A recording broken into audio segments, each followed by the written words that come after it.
Shalom, selamat pagi saudara yang dikasih dalam Tuhan. Pagi hari ini kembali lagi kita akan merenungkan firman Tuhan sebelum kita melakukan segala sesuatunya. Karena kita percaya, kita cari Tuhan. Firman Tuhan katakan, carilah aku maka engkau akan hidup. Kita mendapatkan kehidupan karena kasih karunia Tuhan, karena anugerah Tuhan. Karena itu biarlah hidup kita selalu mengutamakan Tuhan dalam segala sesuatu.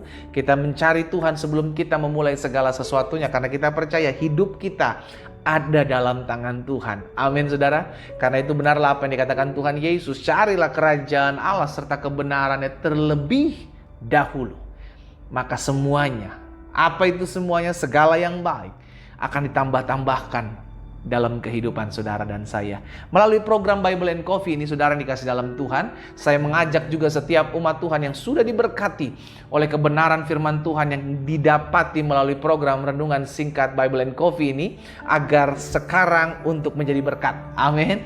Jangan hanya kita menerima berkat lalu berhenti di kita saudaraku, tapi bagikan juga berkat yang menurut kita sudah sangat diberkati di dalamnya, agar orang-orang lain juga boleh turut dikuatkan, agar orang-orang lain juga boleh mendapatkan semangat hidup, dan agar orang-orang lain juga boleh menemukan pengharapan dalam Kristus melalui saudara dan saya.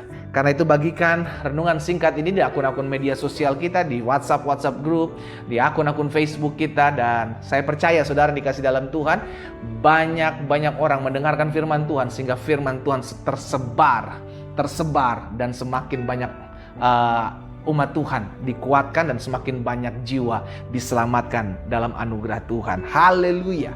Mari saudara dikasih dalam Tuhan, kita akan kembali merenungkan firman Tuhan. Kita mau bersyukur kepada Tuhan. Bapa, dalam nama Yesus, terima kasih buat kasih setia Tuhan, buat kebaikan Tuhan dalam hidup kami. Kami bersyukur karena hari ini hari yang baru, dalam minggu yang baru kami boleh diberikan kesempatan untuk kembali merenungkan firman Tuhan. Karena itu Bapa yang baik, sampaikan sesuatu bagi masing-masing kami. Urapi kami dengan roh hikmat dan wahyu, sehingga kami mengerti akan kebenaran, dan biarlah kebenaran ini yang memerdekakan kehidupan setiap kami. Dalam nama Yesus Tuhan, kami berdoa. Haleluya. Amin, amin, amin. Saudara dikasih dalam Tuhan, kita sudah ada di minggu yang baru, di hari Senin ini. Karena itu kita belajar bersyukur buat setiap keadaan yang terjadi. Amin saudara. Apapun keadaan yang terjadi, kita percaya Allah turut bekerja dalam segala sesuatu untuk mendatangkan kebaikan dalam hidup kita. Nah, di dalam Kejadian pasal 22 ayat yang kedua, gampang sekali diingat ya, Kejadian 22 ayat 2. Tuhan mengizinkan sesuatu terjadi dalam kehidupan Abraham. Ketika Abraham sudah menantikan begitu lama apa yang Tuhan sudah janjikan untuk mendapatkan keturunan, saudaraku, ketika sudah dapat, Tuhan minta. Dan perkataan ini, saudara dikasih dalam Tuhan, bisa menjadi sebuah pembelajaran dalam kehidupan kita. Coba kita lihat sama-sama Kejadian 22 ayat 2 ini.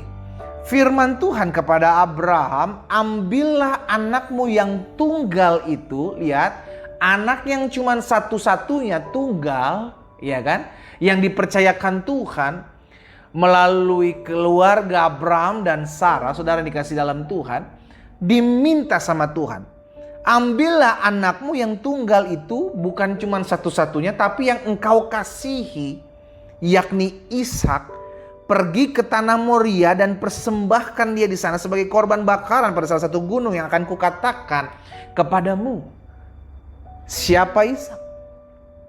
Anak yang dinanti-nantikan oleh Abraham, yang menurut Abraham ini adalah janji Tuhan. Iya kan? Kenapa janji Tuhan? Karena Tuhan berjanji melalui keturunanmu akan lahir keturunan besar seperti bintang di langit dan pasir di tepi laut. Tapi ketika ada satu yang lahir, saudara dikasih dalam Tuhan, diminta oleh Tuhan.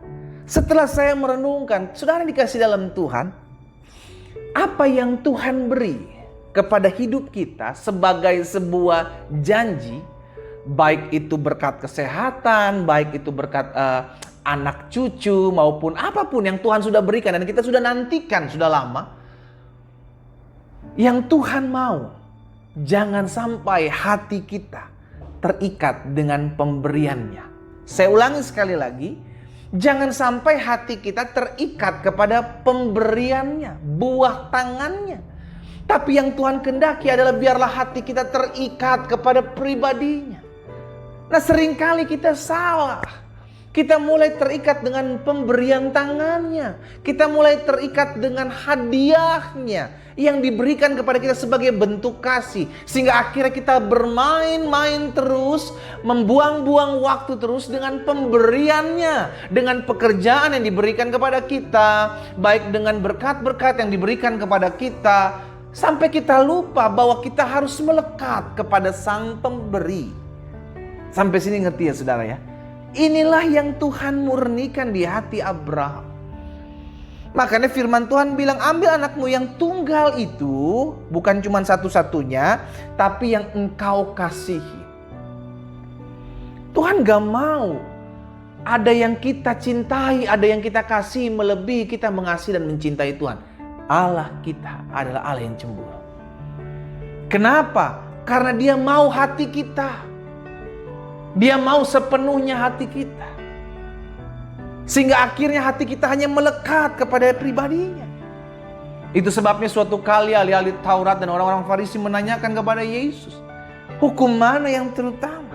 Dalam Markus pasal 12 ayat 30, Yesus bilang begini saudara, kasihilah Tuhan Allahmu dengan segenap hatimu, dengan segenap jiwamu, dengan segenap akal budimu, dan dengan segenap apa?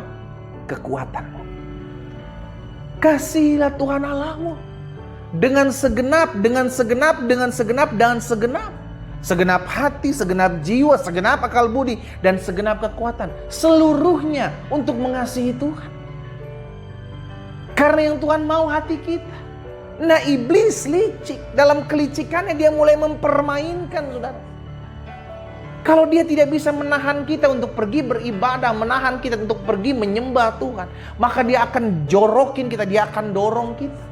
Kalau iblis gak bisa menahan untuk Tuhan memberkati hidup saudara dan saya, maka dia akan dorong kita sehingga kita jatuh dalam berkat-berkat Tuhan. Sampai akhirnya kita lupa dan mulai cinta akan berkat Tuhan, bukan cinta terhadap Tuhan. Wah, hati-hati. Jangan sampai kita mencintai buah tangan Tuhan melebihi daripada hati Tuhan. Karena akan ada waktunya. Akan ada waktunya sebagaimana Abraham. Diminta apa yang kau kasihi. Persembahkanlah itu kepadaku. Berikan itu kepadaku. Apa yang Tuhan minta? Apa yang Tuhan beri? Tuhan bisa minta loh saudara. Tuhan bisa ambil loh. Ini terjadi dalam kehidupan Ayub. Sampai akhirnya ada satu perkataan Ayub yang kita kenal sampai sekarang. Tuhan yang memberi, Tuhan yang mengambil. Terpujilah nama Tuhan. Iya kan? Sehingga akhirnya kita menyadari. Kita ini cuma apa? Pengelola. Kita ini bukan pemilik. Kita cuma manajer. Kita bukan owner dari segala apa yang kita punya. Mungkin saudara bilang, tapi ini saya yang rintis loh pendeta. Mungkin saudara bilang, tapi ini saya yang usahakan dari nol. No, kalau Tuhan tidak memberikan kemampuan, kalau Tuhan tidak memberikan kesehatan kepada saudara dan saya, maka tidak akan ada pernah yang kita bisa dapatkan. Jadi semua adalah karena kasih karunia Tuhan, anugerah Tuhan yang Tuhan berikan. Lalu kita suruh cari Tuhan, kita ogah-ogahan, nanti dululah. Aduh ntar dululah, aduh skip dululah, disuruh doa, disuruh baca firman. Iya nanti dululah, sibuk soalnya. Hati-hati saudara. Jangan sampai hati kita melekat dengan buah tangannya daripada pribadinya, hatinya. Tuhan akan minta apa yang engkau kasihi melebihi engkau mengasihi Tuhan. Hari ini kita diingatkan, biarlah hati kita melekat selalu kepada Tuhan. Hati kita mencintai Tuhan melebihi segala-galanya. Kita berdoa. Kita datang kepada Tuhan. Bapa Surgawi, hari ini kami diingatkan untuk mencintai Tuhan melebihi segala-galanya dalam kehidupan kami. Kami tahu begitu banyak pemberian buah tangan, berkat, anugerah dalam kehidupan kami yang olehnya Tuhan percayakan ada dalam hidup kami. Tapi hari ini kami diingatkan, kami tidak boleh mencintai apapun juga melebihi kami mencintai Tuhan. Hari ini kami diingatkan bahwa segala sesuatu yang Tuhan titipkan, Tuhan berikan adalah milik kepunyaan Tuhan. yang bisa Tuhan ambil kembali. Ampuni kami ya Allah. Kalau selama ini kami mencintai pemberian-Mu lebih daripada mencintai Engkau. Hari ini kami diingatkan firman-Mu, terus patraikan firman-Mu dalam hati kami. Sehingga kami terbentuk menjadi pribadi-pribadi yang mengasihi Tuhan lebih dari segala-galanya. Hamba berdoa, hamba ucapkan berkat buat umat-Mu. Dimanapun mereka berada hari-hari ini, tangan Tuhan yang kuat, yang menuntun, mengarahkan mereka dalam jalan-jalan Tuhan yang sempurna. Di dalam nama Tuhan Yesus Kristus kami berdoa. Amin. Amin. Kita nikmati kopi kita, saudara. Tetap cintai Tuhan. Kasihi Tuhan. Melebihi dari apapun yang Tuhan sudah berikan dalam hidup. Karena pribadi terlebih penting daripada pemberiannya. Tuhan Yesus memberkati kita.